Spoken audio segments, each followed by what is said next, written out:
And welcome back once more to more Pikmin. Last time we did almost everything we could in the distance spring except one tiny little ship part.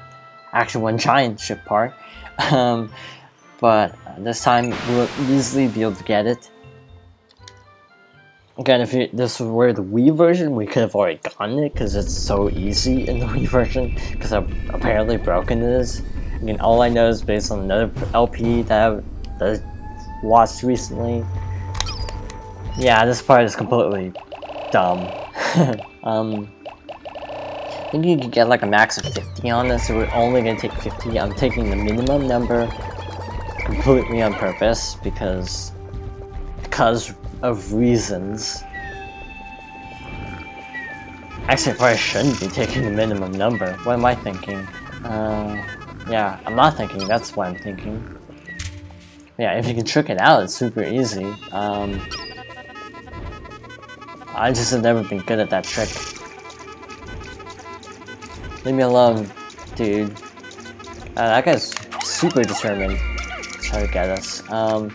This is a good place if the Warhawk is giving trouble to toss. Cursor's on the ground, but I can't apparently toss him up there. That's odd. Apparently you do have to toss him from over here.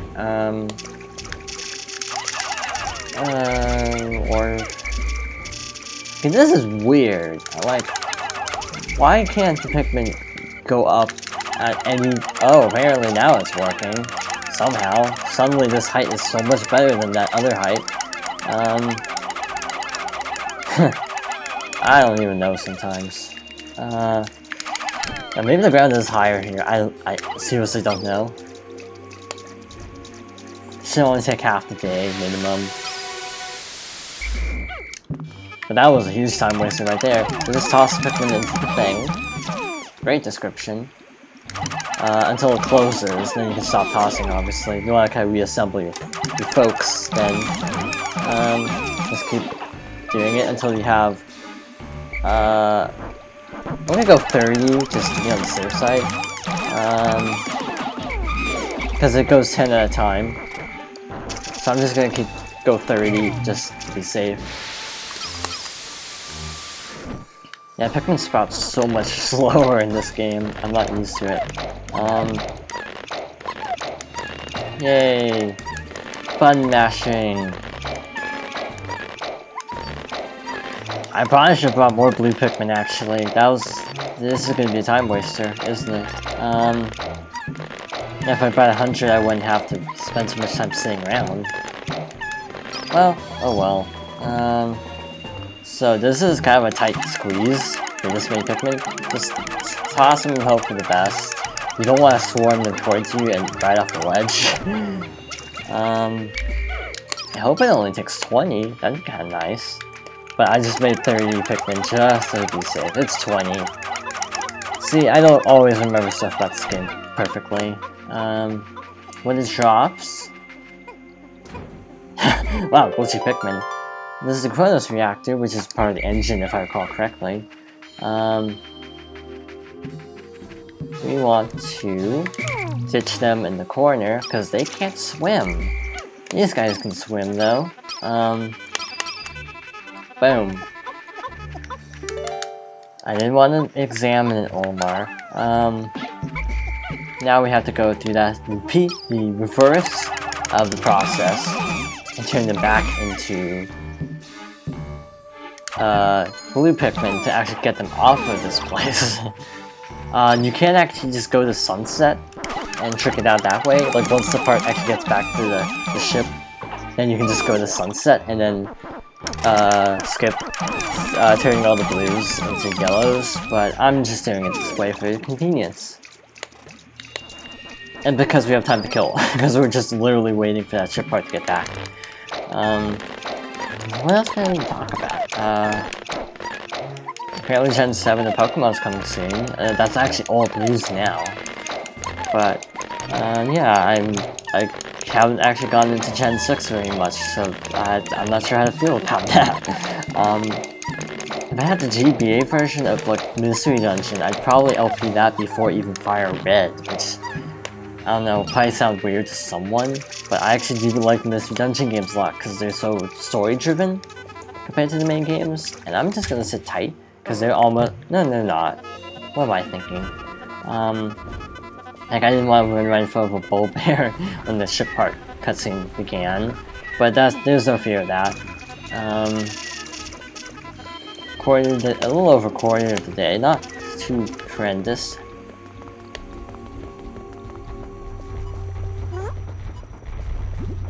And yet again, we are back with the ship part. Wow, that one Pikmin took all the nectar. I'm just sitting over there watching the Pikmin, like, while my ship is being repaired. Like, who cares about that? So now the ship's paneling is magically flying in place. And voila, the ship is not a complete piece of space junk anymore. It actually looks like a decent ship. Being hard on the old dolphin, but yeah, it's not exactly the best looking ship, let's put it that way. Yeah, it is sad that actually the Olimar never gets the dolphin back. Because once the debt's repaid, you know, they immediately use to repay the debt, and then decorate the ship, the company's ship in gold plating. So Olimar never gets the dolphin back, which is kind of depressing. Yeah. I don't know how they can just pawn off someone's personal property either, but anyway, that is pretty much everything we can do here. And if you're like, but wait, you're forgetting something, I don't want to have to do that right now. You know what, never mind. Wow, voice crack. And lost the third clang. Sorry about that, but actually I think I'm not going to fight it because I am a complete scaredy cat. And I don't want to mess with this so far deathless run. But I will show it and discuss battle strategies. I think that's a fair trade-off if I do say so myself.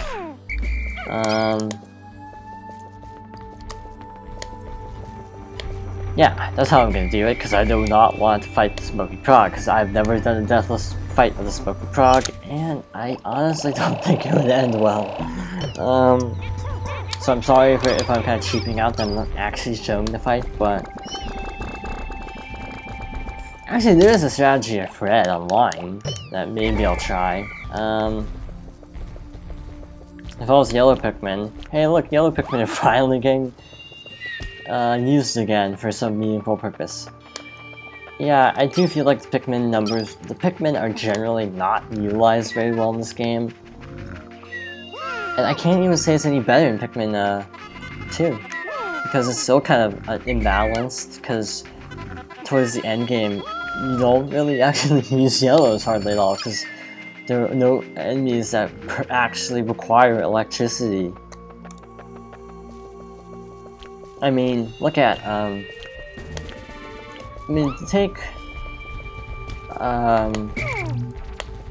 like, the Titan Weevil is one. That's just one. The Anode Weevils, you can just use purple Pikmin and completely combo them. So you want to kind of run up to it. Like that. And since it's shaking, yeah, I don't even think you have to hit it with a Pikmin. I think if you just run up to it, it'll eventually break. And you want to hightail it back to shore.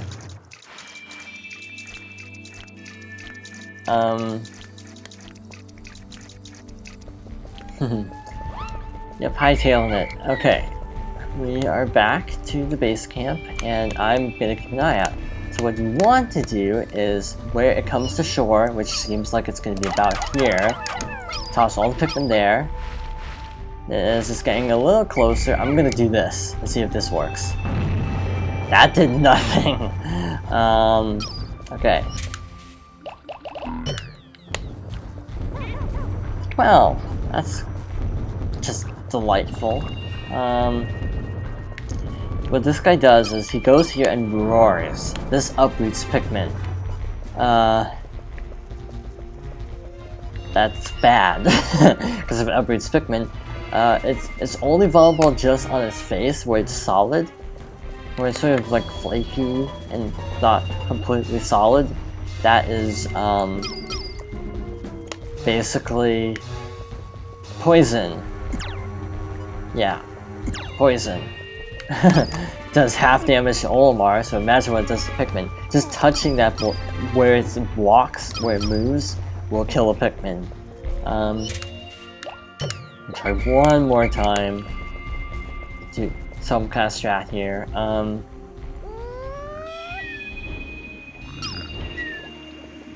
Let's see, what else about Smoky Proc? It is a malformed larval Mamuta, which we'll get into in a little bit here. It's not in Pikmin 2, which I'm not exactly complaining about. And it's not in Pikmin 3 either. It's only in Pikmin 1, which is odd. It's one of the few exclusive enemies in Pikmin 1.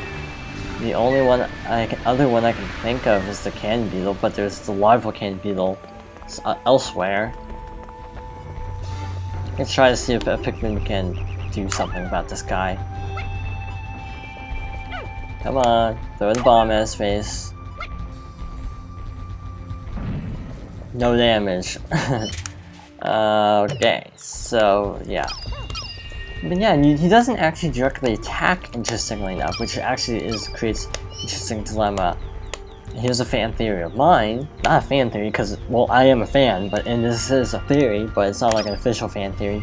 But I actually have, my speculation is this guy isn't actually meaning to kill Pikmin.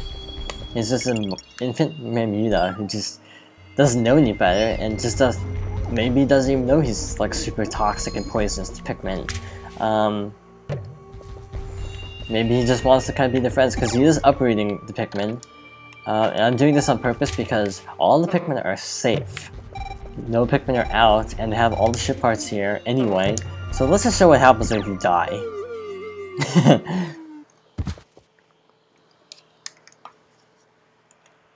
Oh yeah, the Mamuta won't respawn, so if you hatch it out of its egg, you cannot actually fight it. Something to keep in mind, but I never fight the Smoky Proc, I mean, just because of how it gives you a pearl that gives you 100 Pikmin, which is a lot, I agree, but then again, if you lose like 100 Pikmin, then is it really worth it? Because that's how dangerous it is, because you can only attack it from the front. So when it shakes off Pikmin, and if just something happened to land behind it, they are instantly killed. So I do not think it's worth it.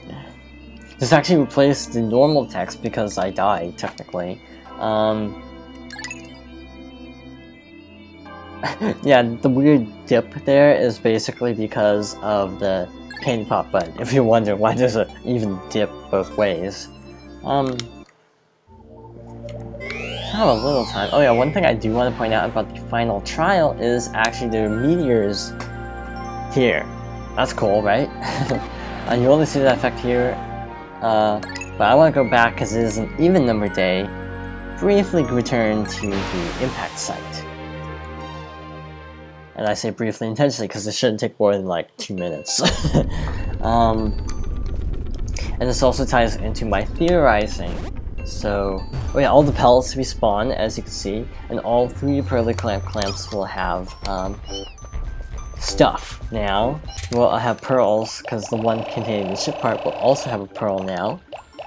So that means you could get like easily 200 to 300 Pikmin here. Maybe even 400, because of all the 20 pellets, there's 10 pellets on the hill, 150 I think from the pearly clamps pearls, so on. You can easily get a decent chunk. This is the Mamuta, yet again. Just kinda chilling. But anyway, he doesn't even attack you until you start attacking it. Even then, he doesn't actually hurt Pikmin. And yet again, he just plants Pikmin, and as flowers no less. Thus, this ties into my fan theorizing, that maybe the Smoky Proc uproots Pikmin, and the Mamuta buries Pikmin as flowers. So what if an actual baby Mamuta is supposed to basically uproot the Pikmin that the Mamuta turns into flowers? It's like a dual-sided relationship, but just the Smoky Frog, because it's malformed, it just can't help but accidentally kill Pikmin, which is kind of sad. If it's just, you know, it's trying to be helpful, it's trying to help the Pikmin out of the ground, but also doesn't seem to be aware that it's actually secretly toxic to Pikmin. Anyway, this is all just conjecture on my part. I don't think there is an official theory on what the heck the Smoky Frog's deal is. But anyway, that is all we can do for now. Well, next time, because I'm gonna end the video here, yep, we're not ending on the map screen for once. Only time that's gonna happen. Next time on Pikmin, we will be taking on Olimar's final trial. And thus the player's final trial too. I don't know why I said Olimar's final trial. Anyway, thanks for watching, and see you for the finale, hopefully, of Pikmin.